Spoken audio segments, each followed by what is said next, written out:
그 주택임대사업자 제도는 그 박근혜 정부 때 처음 만들어졌는데 그때 만들어진 배경이 2008년, 2013년에는 하우스푸어고 집 사면 거지되고 임차가 전세가 유리하고 이래서 전세가가 앙등이 됐었는데요. 그래서 전세가가 계속 올라가니까 이러면은 임차 불안이 있으니 임대차 제도를 장기화하고 임차료를 5%씩만 올리게 좀 통제할 생각으로 주택임대사업자 제도를 만들었습니다. 의도는 나쁘지 않았어요. 예, 근데 만들고 보니까 근데 저는 그것도 좀 비판 포인트가 있는 게 08년, 13년 전세가 올라간 거는 자기네들이 전세 대출 풀어서거든요. 근데 본인들이 전세 대출 풀어서 전세가 올라가고 있는데 왜 전세가가 올라가지? 뭐 약간 이런 생각을 하면서 임대차 안정화 대책을 냈습니다. 제도 취지는 좋았습니다. 그런데 2015년부터는 시장이 좀 강세로 전환을 하면서 주택을 취득하는 데 있어서 세제 혜택을 주택임대사업자 매입형에 그러니까 건설해서 집을 지으면서 임대사업자 하신 분도 있지만 종전 아파트 사면서 임대사업자 등록하는 매입형 사람들이 있었는데 매입형이 폭발적으로 늘어나거든요. 매입형한테 특혜를 줬으니까요. 네, 매입형 특혜가 너무 큰데 보통 세금이 양도차익의 30% 정도 내면은 매입형은 종부세 빼주고 양도세 70% 감면해 주니까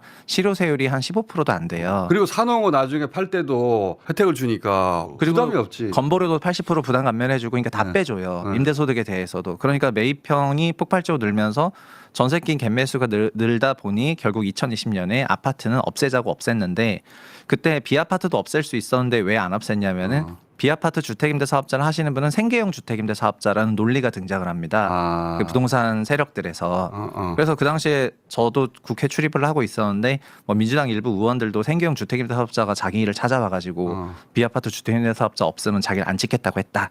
이런 얘기를 하면서 그거를 이제 방어 전선을 펴거든요. 그래서 비아파트 주택임대사업자가 살아남게 됩니다. 근데 아파트 주임사는 없어지고 비아파트 주임사는 살아남으니까 비아파트 주임사 하시는 분들이 여전히 전세 끼고 집을 사고 이거를 반복적으로 하다 보니 결국 이게 2022년에 전세 사기에 큰 베이스를 깔게 돼요. 전세 사기는 전부 서울 강서하고 그다음에 일반 단독주택 비아파트에서만 벌어지게 되거든요. 그래서 대통령이 전세 사기와 관련해 가지고 해결하겠다고 여러 차례 피해자들도 만났는데 그 결국은 뜯어보면은 다 그냥 집 수십 수백 채 갖고 있는 사람들이고 비아파트 주임사로 등록한 사람들이니까 이제 그래서 이 제도가 그러면은 매입형이 왜 필요하냐? 그러니까 건설하겠다는 사람은 지으니까 필요하다고 내가 인정하겠다. 근데 매입형도 비아파트 주임사 이렇게 80, 70% 장특공 혜택 다 주고 이게 과연 무슨 의미가 있냐? 이 얘기를 먼저 포스팅을 때리고 그때까지는 다들 비아파트니까 공급력을 늘리는 것도 아닌데 예. 있는 거 그래서 사가지고 좀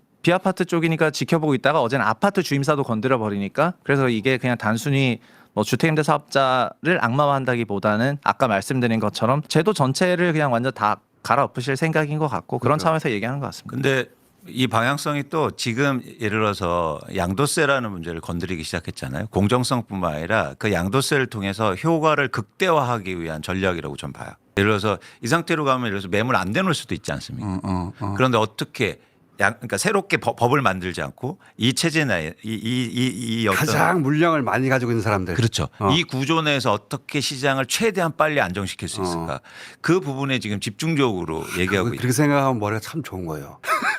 그렇죠. 그리고 그걸 물량이 잠겨 있는 곳 맞죠. 거기를 건드려야 된다. 네, 그리고 주식시장도 키워놔가지고 소위 퇴로도 열어놓고 그렇죠. 맞아요. 그 어떻게 하냐? 그 돈 저절로 보내. 그렇죠. 돈을 벌 기회야 오히려 잠겨 있는 거 풀어서 저리로 가란 말이야. 근데 여기서 문제가 있습니다. 어떤 문제냐면 그렇게 아파트 가격이 떨어져서 나오는데 그걸 예를 들어서 무주택자들이 저렴하게 사서 이제 자가주거가 돼야 되잖아요. 근데 능력이 안 된 수 있다는 거죠. 그게 이제 그 다음 단계죠. 예, 그래서 이제는 대출 얘기를 하는 거예요. 그 다음 단계로. 자, 그러면 무주택자한테 대출을 증가시켜라. 그러면 또 악순환이 되는 겁니다. 그럼 어떻게 해야 돼?